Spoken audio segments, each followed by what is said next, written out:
প্রিয় শিক্ষার্থী বন্ধুরা, infinity the academy of elites এর পক্ষ থেকে সকলকে স্বাগত জানাচ্ছি। তোমাদের সাথে আমি যুক্ত রয়েছি মোহাম্মদ জাহিদ হাসান রনি।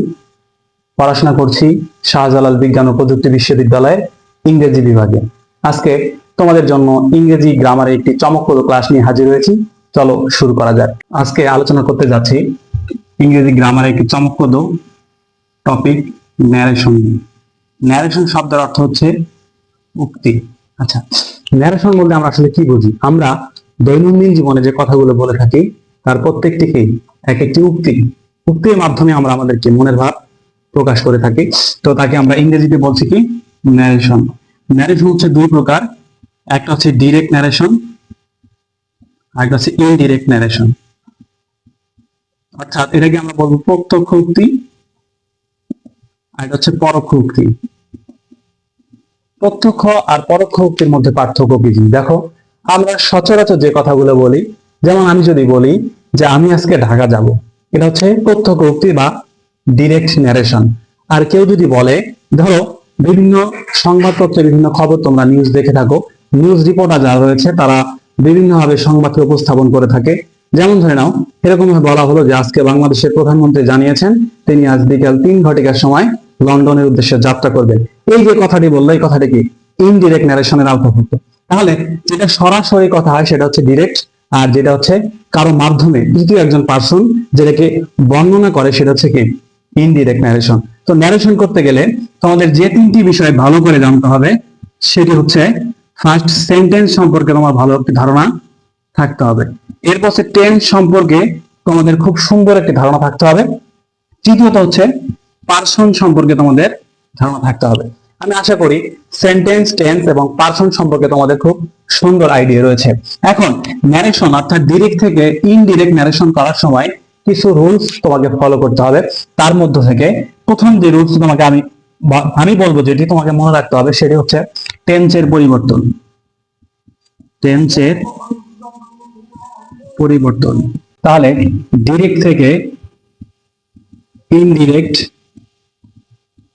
করার সময় টেন্সের কি পরিবর্তন হবে? দেখো, যদি ডিরেক্ট ন্যারেশনে প্রেজেন্ট ইনডিফিনিট টেন্স থাকে, প্রেজেন্ট ইনডিফিনিট, তাহলে ইনডিরেক্ট ন্যারেশন যখন করবে অর্থাৎ ডিরেক্ট থেকে ইনডিরেক্টে যখন তুমি চেঞ্জ করবে তখন তোমাকে পাস্ট ইনডিফিনিট টেন্স করতে হবে।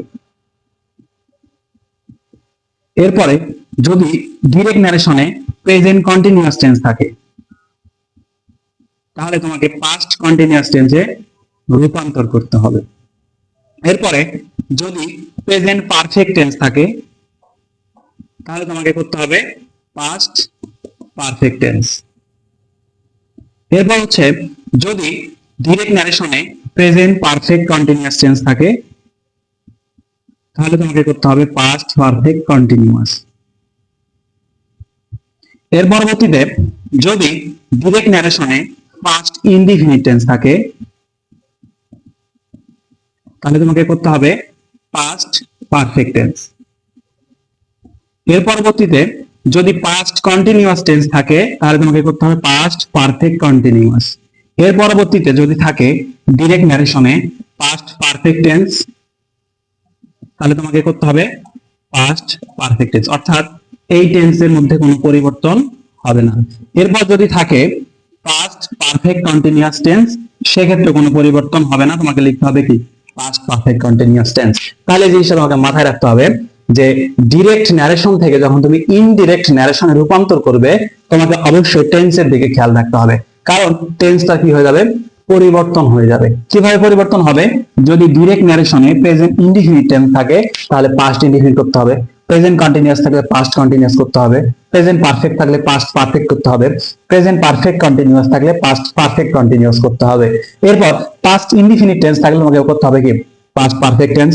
পাস্ট কন্টিনিউয়াস থাকলে past perfect continuous, past perfect থাকলে পাস্ট পারফেক্ট কোনো চেঞ্জ হবে না, অর্থাৎ ওই টেন্সই বহাল থাকবে। এর পরবর্তীতে হচ্ছে পাস্ট পারফেক্ট কন্টিনিউয়াস টেন্স থাকলে পাস্ট পারফেক্ট কন্টিনিউয়াস টেন্সই হবে। তাহলে তোমাকে যে জিনিসটা ভালো করে মনে রাখতে হবে, দেখো এই চারটি টেন্স অর্থাৎ প্রেজেন্ট ইনডিফিনিট থাকলে পাস্ট ইনডিফিনিট, প্রেজেন্ট কন্টিনিউয়াস থাকলে পাস্ট কন্টিনিউয়াস, প্রেজেন্ট পারফেক্ট থাকলে past perfect, present perfect continuous থাকলে পাস্ট পারফেক্ট কন্টিনিউয়াস। তার মানে প্রেজেন্টকে জাস্ট পাস্ট করে দিলেই হচ্ছে, কিন্তু যদি পাস্ট টেন্সে আসে তাহলে পাস্ট ইনডিফিনিট হলে পাস্ট পারফেক্ট, একটু ব্যতিক্রম।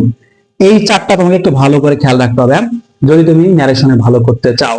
এখন তোমাকে যে জিনিসটি ভালো করে জানতে হবে সেটি হচ্ছে, পরীক্ষায় তোমার ন্যারেশন যে ফরম্যাটে আসবে, ধরো এরকম আমি একটা লিখলাম, he said to me I am going to Dhaka.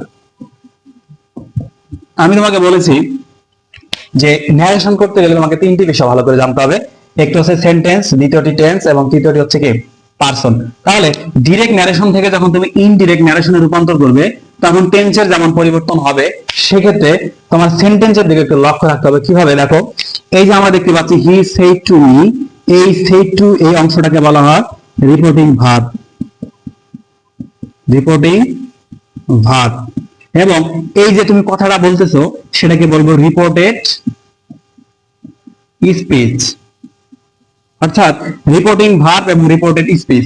Reported স্পিচের মধ্যে দেখবা তুমি যে কথাটা বলতেছো সেই টেন্সটাকে তোমাকে পরিবর্তন করতে হবে, এবং রিপোর্টিং ভার্বে এই যে সেড টু আছে, এটা সেড টু অনেক সময় উঠে গিয়ে অন্য কিছু বসে। কি বসাবা সেটা তোমার জানার বিষয়, সেটা ডিপেন্ড করবে কার উপর? সেন্টেন্সের উপর। কিভাবে সেন্টেন্সের উপর ডিপেন্ড করবে? দেখো, আমরা জানি সেন্টেন্স কত প্রকার বলতো? সেন্টেন্স মূলত দুই প্রকার, যেটা তোমাদের জানার বিষয়। সেন্টেন্স মূলত দুই প্রকার, একটা হচ্ছে কি গঠনভেদে সেন্টেন্স, একটা হচ্ছে অর্থভেদে সেন্টেন্স। গঠনভেদে সেন্টেন্স হচ্ছে কি তিন প্রকার, যেটাকে তোমরা জানো, সিম্পল, কমপ্লেক্স, কম্পাউন্ড।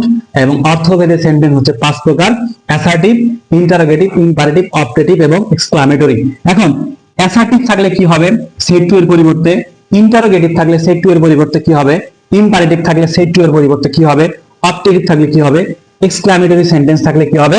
এবং আরেকটা বিষয়, অ্যাসার্টিভ সেন্টেন্স থাকলে কমাটা উঠে গিয়ে কি হয়, ইন্টারোগেটিভ থাকলে কমাটা উঠে গিয়ে কি হয়, সেটা জানার বিষয়। চলো আমরা সেটা একটু দেখে নিই। দেখো, যদি অ্যাসার্টিভ সেন্টেন্স থাকে, অ্যাসার্টিভ সেন্টেন্স, অ্যাসার্টিভ সেন্টেন্স হচ্ছে কি বিবৃতি বা বর্ণনামূলক বাক্য।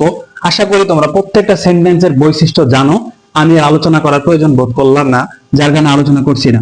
অ্যাসার্টিভ সেন্টেন্স হচ্ছে কি বর্ণনা বা বিবৃতিমূলক বাক্য। যদি সেড টু দেখতে পাও, অর্থাৎ রিপোর্টিং ভার্বের মধ্যে তো অবশ্যই সেড টু অথবা সেড থাকবে, তাহলে এই সেড টু এর পরিবর্তে কি হবে? এখানে সেড টু হতে পারে, সেড হতে পারে, অথবা টোল্ড হতে পারে। এবং কমা তুলে যে আমি বলছি রিপোর্টিং ভার্বে যে কমা থাকবে, রিপোর্টিং ভার্বের পরে একটি কমা থাকে, সেই কমাটা উঠে গিয়ে অ্যাসার্টিভ সেন্টেন্স যদি রিপোর্টেড স্পিচের মধ্যে থাকে, তাহলে কমাটা উঠে গিয়ে কি হয়? দ্যাট হয়। এরপর ইন্টারোগেটিভ সেন্টেন্স মানে কি বলতো? ইন্টারোগেটিভ সেন্টেন্স মানে হচ্ছে কি প্রশ্নবোধক বাক্য। প্রশ্নবোধক বাক্য যদি থাকে তাহলে সেড টু এর পরিবর্তে হবে আস্কড, এবং কমা উঠে গিয়ে হবে ইফ। যদি প্রশ্নটা অক্সিলিয়ারি ভার্ব দিয়ে শুরু হয় তাহলে হবে ইফ, আর যদি ডাব্লিউএইচ দ্বারা শুরু হয় তাহলে কি হবে? ডাব্লিউএইচি হবে। এই বিষয়ে আরো বিস্তারিত আলোচনা সামনে হবে। এরপর দেখো ইম্পারেটিভ সেন্টেন্স। ইম্পারেটিভ সেন্টেন্সে সেড টু উঠে গিয়ে হবে কি রিকোয়েস্টেড, যদি সেটা অনুরোধ বোঝায়। এরপর হচ্ছে যদি উপদেশ বোঝায় তাহলে হবে অ্যাডভাইসড, যদি দুঃখিত, যদি আদেশ বোঝায় তাহলে হবে কি অর্ডারড, এবং কমা উঠে গিয়ে কি হবে? টু। যদি নেগেটিভ হয়ে আসে তাহলে হবে কি নট টু। এরপর যদি অপটেটিভ সেন্টেন্স থাকে, অপটেটিভ সেন্টেন্স থাকলে সেড টু এর পরিবর্তে হবে উইশড, যদি ইচ্ছা বোঝায় তাহলে উইশড, আর প্রার্থনা বোঝালে কি হবে? প্রেইড, এবং কমা তুলে দিয়ে কি হবে বলতো? দ্যাট। এর পরবর্তীতে আমরা একটু উপরে লিখতেছি, যদি এক্সক্লামেটরি সেন্টেন্স থাকে, এক্সক্লামেটরি সেন্টেন্স থাকলে সেড টু এর পরিবর্তে হবে, যদি আনন্দ বোঝায় তাহলে এক্সক্লেইমড উইথ জয়, যদি দুঃখ বোঝায় তাহলে হবে এক্সক্লেইমড উইথ সরো। যদি দেখতে পারো যে কিছুই বোঝা যাচ্ছে না, তুমি জাস্ট এক্সক্লেইম দিলেও অ্যান্সার হয়ে যায়। এখন কমা তুলে দিয়ে তোমাকে কি দিতে হবে? দ্যাট। তাহলে এই বিষয়গুলো তোমাকে ভালো করে মাথায় গেঁথে রাখতে হবে যে রিপোর্টিং ভার্বের মধ্যে সেড টু এর পরিবর্তে তোমাকে অ্যান্সার করার সময় কি লিখতে হবে সেটা ডিপেন্ড করতেছে সেন্টেন্সের উপর, এবং রিপোর্টেড স্পিচে তোমার যে টেন্সটা থাকবে সেই টেন্সে কি করতে হবে? পরিবর্তন করতে হবে। এই বিষয়গুলো তোমাকে ভালো করে মাথায় রাখতে হবে। এরপর হচ্ছে ন্যারেশনকে যখন তুমি পরিবর্তন করবা, দিকে খেয়াল রাখতে হবে। এখন পার্সন কত প্রকার বলতো? পার্সন হচ্ছে কি 3 প্রকার। একটা হচ্ছে ফার্স্ট পার্সন, একটা হচ্ছে সেকেন্ড পার্সন, একটা হচ্ছে কি থার্ড পার্সন। ফার্স্ট পার্সন বলতে কাদের বোঝায় বলতো? ফার্স্ট পার্সন হচ্ছে কি, যেখানে সহজ ভাষায় বলে দিচ্ছি, বাংলা খাঁটি বাংলা ভাষায় বলছি, ফার্স্ট পার্সন বলতে বোঝায় যেখানে আমি উপস্থিত থাকবো। যেমন আই এর মধ্যে আমি উপস্থিত আছি, মি, মাই, তারপর হচ্ছে আওয়ার, এগুলো কি বলতো? First person.